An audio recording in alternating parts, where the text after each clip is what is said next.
بسم اللہ الرحمن الرحیم۔ السلام علیکم۔ امام مسجد کی بیوی اور دو نوجوان لڑکے۔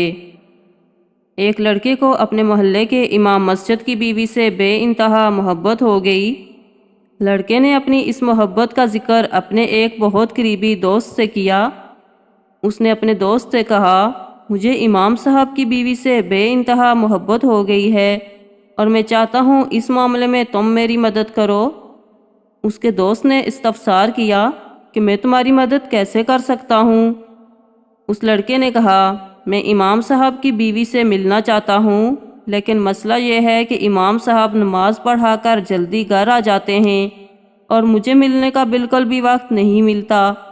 تم ایسا کرو، کل سے نماز پڑھنا شروع کر دو اور امام صاحب کو اپنے عجیب مسئلوں میں الجھا کر رکھو تاکہ وہ تمہارے مسئلوں کا جواب دیتے دیتے گھر سے لیٹ ہو جایا کریں۔ اسی دوران مجھے ان کی بیوی سے ملاقات کے لیے خوب وقت مل جائے گا۔ اس کے دوست نے کہا، یہ تو کوئی مسئلہ نہیں۔ اس سے اگلے دن وہ لڑکا نماز پڑھنے کے لیے چلا گیا۔ یہ نماز نہ تو اللہ کے لیے تھی اور نہ ہی کوئی نیکی کی نیت سے تھی، یہ محض اپنے دوست کے گناہ میں ایک معاونت تھی۔ لڑکے نے ایسا ہی کیا۔ جب بھی امام صاحب نماز پڑھا کر فارغ ہوتے تو وہ امام صاحب کو لے کر ایک کونے میں بیٹھ جاتا، امام صاحب سے عجیب سوالات کرتا اور امام صاحب اس کے عجیب سوالوں کا جواب دیتے دیتے لیٹ ہو جاتے۔ اسی دوران اس کا دوست امام صاحب کی بیوی سے ملاقات کر لیتا۔ یہ معاملہ تقریباً 2 سے 3 مہینے تک چلتا رہا۔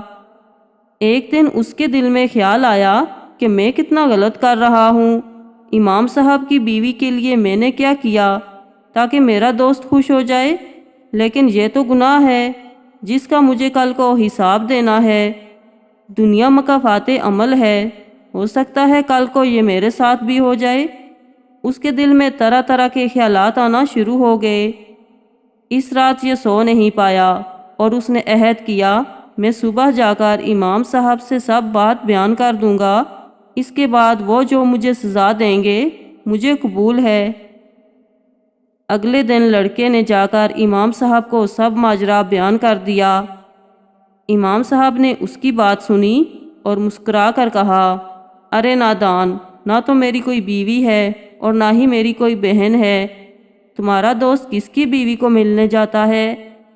یہ بات سن کر وہ لڑکا پریشان ہوا اور امام صاحب سے کہنے لگا کہ واقعی آپ کی شادی نہیں ہوئی اور نہ ہی آپ کی کوئی بہن ہے۔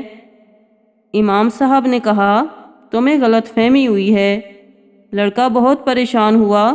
اس نے سوچا کیوں نہ میں دیکھوں، آخر وہ کس کو ملنے جاتا ہے۔